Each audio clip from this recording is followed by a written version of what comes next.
Hey guys, this is Tom Paul Tipton, your host for the Exchange Podcast. We're coming to you from Living Water Church in Conway, Arkansas. I'd like to welcome you back to another episode and say thank you to those who support this podcast with your contributions. Please like and share us on Facebook and get the word out, and like, subscribe, and share us on YouTube. Send any questions you have and join in on the exchange.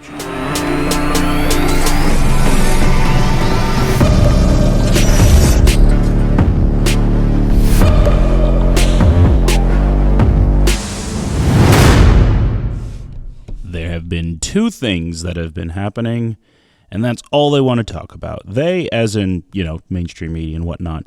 But me, I want to talk about voting. Should it be a right?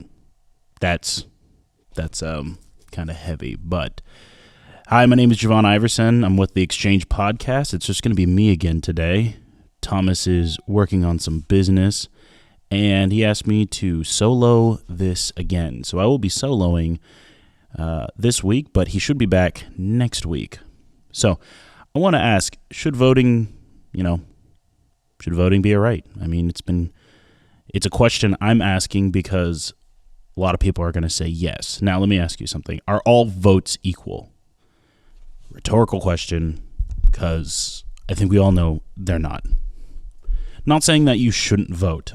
Everybody should vote. I want everybody to know that you guys should go out and vote and do your best to get informed on what you're voting for. If you're a Republican, I would highly recommend you not just go in there and see an R and go, blip, I'm voting Republican. Or if you're a Democrat, same thing. Don't just look at the D and go, blip, I'm going to choose that. That sounded wrong. But what we should know is that it got it's very dicey ever since, forever about the voting system. Everybody complaining about if the election was possibly, taken away from somebody, or if mail-in ballots are a problem, yes or no. But, I was reading an opinion piece from timcast.com, and they said no, voting shouldn't be a right. Say that some voters are better than others, so voting should be strictly applied to those as a privilege that is earned and reserved through diligence and responsibility. If any of you have seen Starship Troopers, well, you know that movie is a science fiction movie about humans fighting alien bugs. It's really cool. Lots of cool guns, lots of cool aliens, lots of cool shooting. And yeah, it's a cult classic, I would say.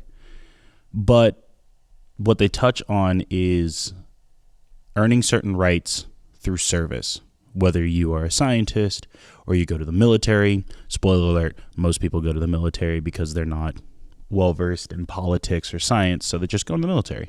You do your service in the military, you live, you get through it, and boom, you have certain rights that can't be taken away from you because you served to the community. Am I advocating for that? No, but I was discussing with a friend. His name's Zach. He's a good friend of mine, and I would even say he's my best friend here in Arkansas. And I would say that as we were discussing, he brought up the idea of owning property to vote. Now, of course, everyone's mind is going to instantly race to, the evils of the white man with his voting rights of having property, being slaves and whatnot. I don't know why I gave myself that voice, but I thought it was funny just to have that idea. But most people are thinking that, back in the day where the only people who could vote were rich white men with land. No, we were discussing of, any type of property, and property that's going to, that'll have value, but also be a detriment if you were to lose it in some way, shape, or form. So responsibility, just like the article the passage I was just reading, responsibility is a good scale of who should be able to vote, is what the article says. I am willing to hear things out. That's why I always say, like, share, and subscribe, but also to comment, because if you have another idea, I'd love to hear it. So when we take this idea of responsibility being a gauge of the right to vote, I think it should be a gauge of the right to vote on certain things. So some of us own homes, some of us don't, and some of us own cars and some of us don't. When you own a car, I would say, it's not hard to get a job, save up for a car that's $5,000, and boom, you buy that. some people are saying like, oh, $5,000, it's a lot of money. Okay, sure. But let's get over that real quick and think about the idea of owning a piece of property that takes a good chunk of responsibility to take care of, but also is a detriment if you were to lose it. Boom, a car. That's important. If you have a child, yes, I am equating children to property in this instance, but because they are a detriment if you were to lose, they would be a detriment to you if you were to lose them, and they're a major piece of responsibility to you. If you own a home, same thing. I would say, having a child is much more, valuable than a home. But I think what me and my buddy were talking about is the idea that, look, what responsibility do you have to have a thought process that will actually think of your fellow man instead of yourself? Because for sure, what do I want to do with me and my wife? I want to make sure she's safe. So anybody else who has a wife, I'm going to look at them and be like, I know they're probably going to vote to try to keep their wife safe. And surprise, surprise, some people, you have conversations with them and they're still even more selfish on themselves, and they want to figure out what they want to do. And here's the thing. They have the right to vote. They have the right to vote on certain things that are going to affect their family, themselves. Maybe they vote only thinking of themselves. Maybe they vote thinking of their family. But here's the thing. They have that responsibility that puts into their mind, okay, what are we going to do here? So I'd be willing to hear out the idea of, not just, all right, you're 18, you can vote. Because when I was 18, spoiler alert, and for anybody who's under 18, between the ages of 18 and 24, a lot of people are dumb, like really dumb. I was dumb. Shoot, I was dumb up until yesterday. No, that's a joke. But something that I really enjoyed talking to my dad about when I got married, like right when I got married, was, okay, now you're really understanding what it means to be a man. What are you talking about? You have to take care of somebody. When I was by myself, dude, it was cake. All right? I had my own apartment. I lived in my own spot. At one point, I had a roommate. Never talked to each other. It was chill. Did all my own things. But you know something? Once you get that responsibility of having another human being that you are obligated to take care of, i.e. a wife or a child, man, it gets complicated. Because I can't just go out and say, I'm going to buy myself a new PC so I can game with the boys. It's going to have to take a back burner so I can buy my wife new glasses or get her prescription for her albuterol or whatever, thinking of her. She came in the other day and gave me a hug because I overheard her saying she needed new articles of clothing. And I was like, well, she really doesn't have too much time on her hands. And so I went out and I got her some clothes, and it was just simple clothes, nothing crazy, something for work. And she came in, she was like, I really appreciated that. I felt it was my responsibility to help take care of my wife. Now, what does that mean? Well, I'm realizing that women have super expensive clothes. I go to the store and it's like 10 t-shirts that are all plain white. I'll wear those, no problem. $18 for 10 shirts. And then you've got $36 for a sock. Not both socks, but one sock for a woman. What I'm getting at there is that I get a new outlook on life and think, okay, well, I want prices to go down because it's our money that's going into purchasing clothes for my wife and then eventually my kids and myself. And so I think of that way. I wouldn't have thought of that. Wouldn't have thought of that if I wasn't married. Now, I'm sure there are people who are so intellectually sound where they say, oh, well, how do you not know that women have it harder when it comes to buying things? Because I ain't buying it. Okay, I'm not buying it. And when someone's not putting their money somewhere, they just don't care. That sounds heartless, but that's the reality. And so I think that's okay.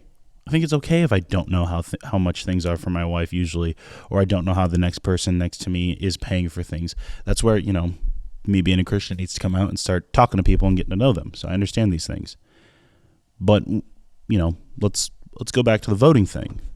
With that different perspective and the responsibility you have as a human being to another human being, or to the car you purchased, or to the house you own, or to, even owning a gun is a responsibility. You got to know the serial number.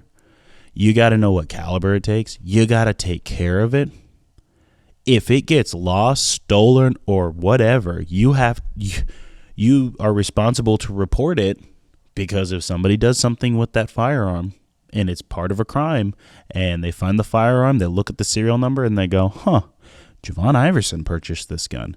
They're going to come to my doorstep if I'm not responsible enough to say, hey, someone stole my gun out of my car. Or, hey, I was at the shooting range and for some dumb reason I left my gun there. That would be very irresponsible. In that case, I should never own a gun. But still, responsibility is a good gauge on where you are to vote. Because here's the thing. I heard so many things when I was 18, 19, 20, that I thought, yeah, we should vote for this. And then, I never read the terms of service. Why? Because who reads the terms of service? And that's a lot of people. I would listen to Joe Rogan sometimes. I'd listen to Steven Crowder. I'd listen to Tim Pool. I'd listen to Hassan Piker. I'd listen to these different people, and then on that day, if I was feeling it, it's like, yeah, I totally agree with them. And now I think I disagree with all of them on a lot of things because I read for myself and I think, this doesn't line up with my belief in the word. And so, that's a huge responsibility. And I think you start learning that responsibility when you start realizing you have to take care of certain things. And if you're not able, because here's the thing, if you're not responsible enough to take care of yourself, which most people aren't at the ages of 18 to 24, because they are off doing drugs, they are off just sleeping around willy-nilly without, any type of understanding of who they are or who people are. They're off drinking themselves under the table. They're out doing wacky stuff. There's nothing wrong with being adventurous. I know some people who are some of the smartest people I know who still go cliff jumping. So is that crazy? Is that putting your life in danger? Sure. I'm not saying everybody who is crazy out there, shouldn't vote. What I'm saying is that a lot more often than not, you will find where someone my younger brother's age, Titus, will probably be like, yeah, let's go on a bender. Let's go do this. Let's go do that. I'm not saying Titus would do that. I think Titus is actually very responsible for his age, but that's just me bragging about my brother. But then you have somebody like me and my age, like me, my buddy Zach, my friend John, who are like, I need to get a house. I need to buy a car. I need to be responsible. I need to go to the gym. I need to take care of myself because, we need to be responsible to ourselves and the others around us. So it's a weird idea of voting being strictly for those who are responsible enough, but I think it's a good gauge. But how do you gauge it? I don't know. Again, this is just an opinion piece I got, and my shows, when it's just me, when it's just a solo show, I tend to keep it short. But I'm asking a question, why? And that's the next subject I want to talk about. I was in the barbershop yesterday. I shout out to my barber, and while I was sitting there, I had a moment that you see in the movies or you hear from the old heads talking about, I went to the barbershop and talked about da-da-da-da-da, whatever. I remember back when I was really little, my dad would just talk and talk and talk with these guys at the barbershop. I've never met. I don't think he even knew them that long, but at the barbershop, anything goes. So we're sitting there at the barbershop and we're all different. We're all different. And this matters because it was so neutral. You could talk about anything. There was a dude who walked in who was Hispanic, another dude who walked in who was Asian. There are three of us in there that were black.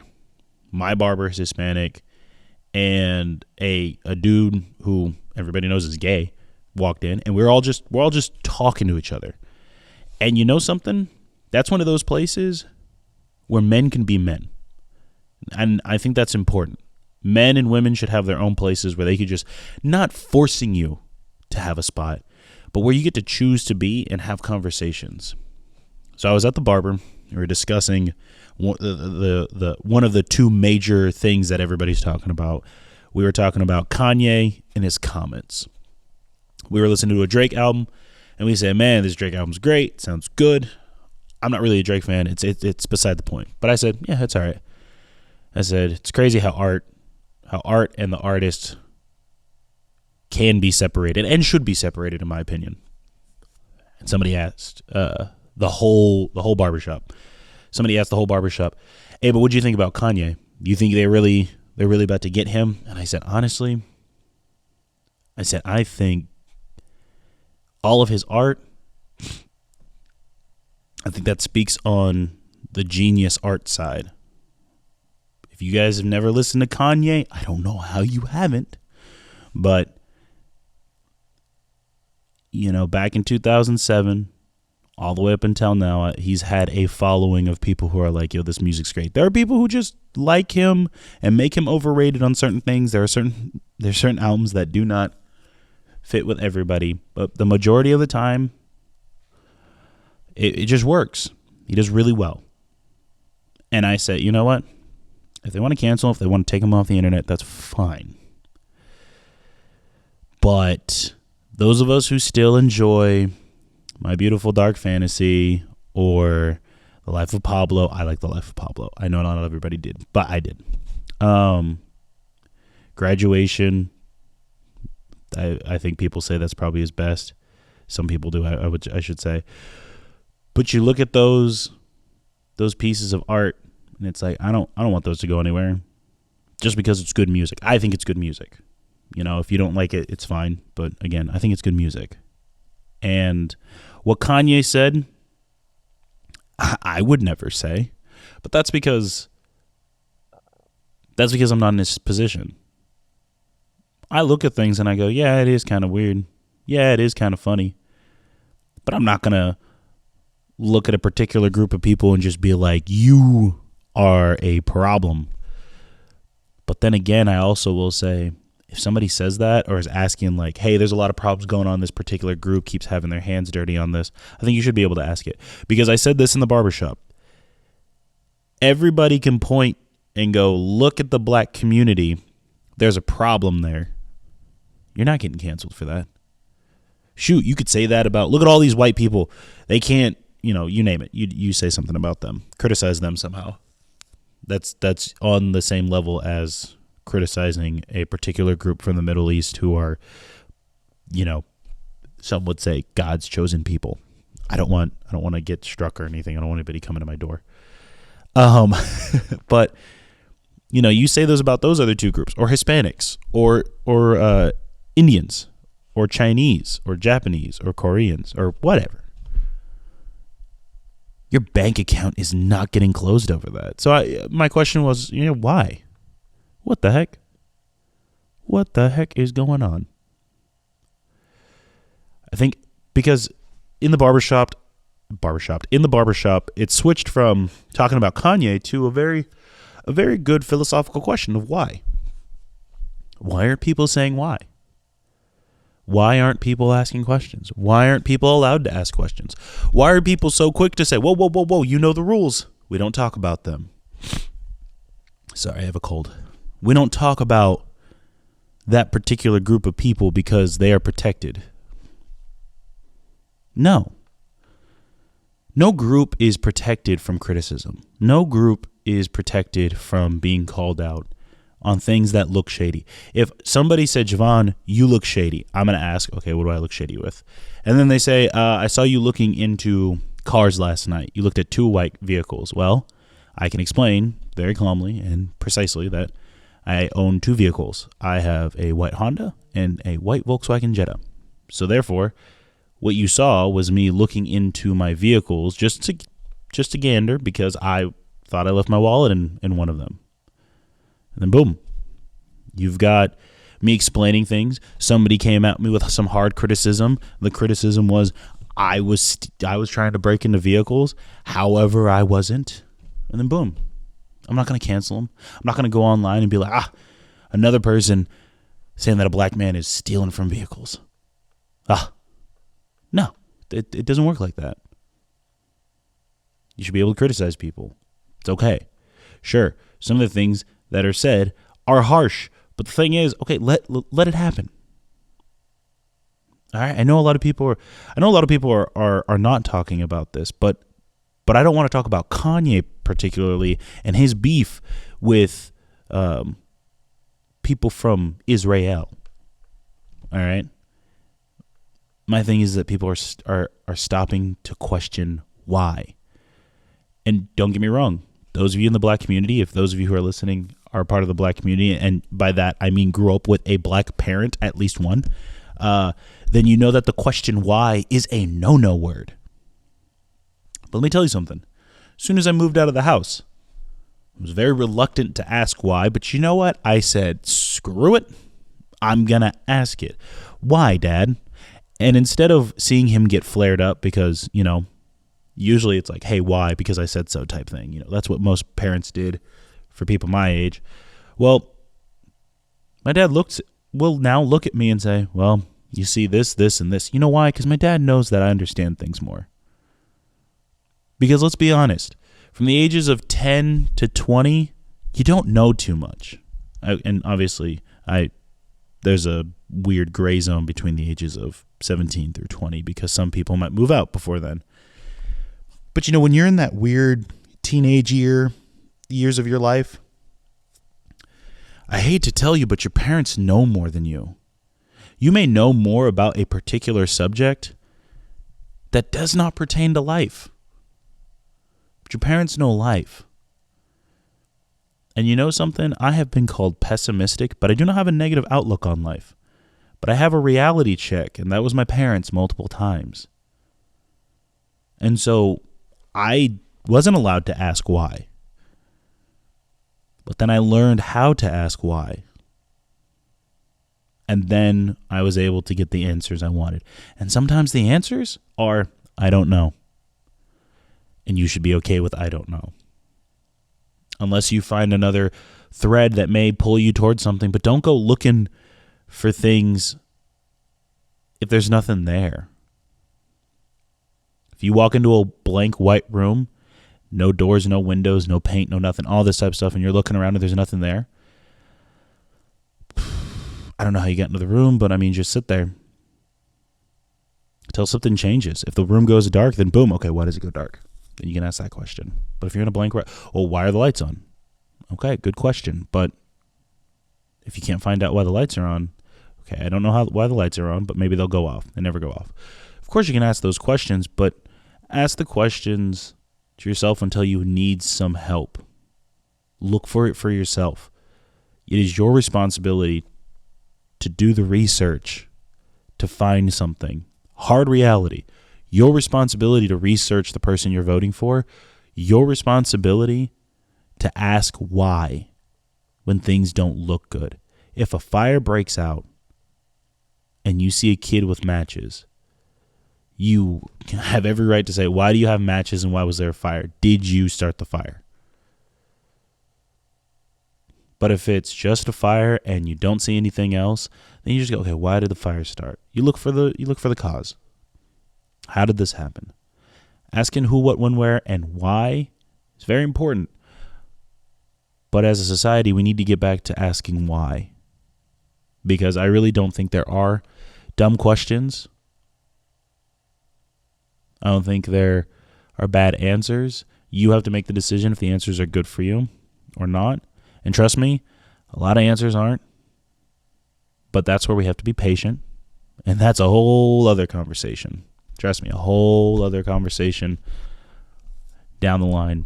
But yeah, man, I have to say, being at that barbershop, it really opened my eyes to the idea that having spaces where we can just be ourselves, and I was telling people in there, they would ask me a question. I said, well, give me a second to think about that, because most of my worldview comes from the Bible, and I want to be able to get it right so I'm not obscuring the lines of what God's word says. And they respected me more for it. Why? Because I communicated. I was patient on my answer. I wasn't trying to just speak up just to speak up. Again, patience. Another conversation. However, this conversation is heavily on voting. You know how it is. You should go out and vote. But then again, responsibility. Take responsibility for your actions by researching things and then knowing, okay, this is the action I want to take. Shoot, it's my responsibility to do all my research I can while buying this house that me and Sarah are going for. That's something, those of you who are believers and listening, that's something you can pray for us. And those who are listening, and you guys might not be believers, but my encouragement is to know that God doesn't just give us things. Those of you, when you're a believer, He doesn't just give you things because you asked for it. All right? You still have to go out and do things. Whether it's just continue to be patient and work because that job you want will turn up, or just go out, be patient, and know that God's glory is much better than anything you're asking for. I know the thing is to ask for a house. I'm not asking for a particular house. I know the best thing for me and my wife is to have our own place because that's what God put on my heart. I've seen some cool houses, seen some awesome houses, but if I was to just jump into those houses, it ain't gonna work like that. I got to do my due diligence. I gotta find counsel, like Proverbs says. That's what a wise king will do, is have counsel all around. I've got my dad. I've got my two uncles. I've got my best friend, Zach. I've got all these people helping me out, looking at houses, giving them the details, and us just going out and figuring things, how to get it done. So I've been giving shout outs to the young men that I have in my life that I'm either mentoring or just being around. And I want to give a shout out to actually my brother-in-law, Josiah. If you ever get a chance to know Josiah, here's the thing about him. He's a hard worker. He's got a big heart. Doesn't show it all the time. But hey, none of us did as teenage boys. And you know something? He really does think about his family first, loves them. And I commend him for that. Something that a lot of people can learn from Josiah is that, and just like his older brothers, actions do speak louder than words. So I may ask Josiah, hey, can you do this for me? And he may give me a look like, I'm busy right now. But sure enough, as soon as I turn around, he's already getting ready to go take care of business. He's got a job. He is very kind to his younger brother, even though he still picks on him, but we all did, okay? That's just what brothers do. But, he goes out of his way and says, I think my brother's going to like that. I want to get him for it. He helps take care of his sister, my wife. He'll say, hey, I heard you guys, I heard you wanted this, so I got it for you. And I appreciate that. He's got a good heart. He's a good young man, and he's going to be a better man than me one day. So I'm going to sign off there. Again, check us out on iTunes, Spotify, Spreaker. I know that we're on YouTube. You know that we're on YouTube. Like, share, and subscribe. This is our 33rd episode. We're trying to get 100 by 100. So really go out there. Let people know about the podcast. And we are also on Facebook, of course. So enjoying every second of this podcast. I love it. I know Thomas has been really busy, but he misses you guys. And we're looking forward to the next show. You guys have a good weekend. Love you.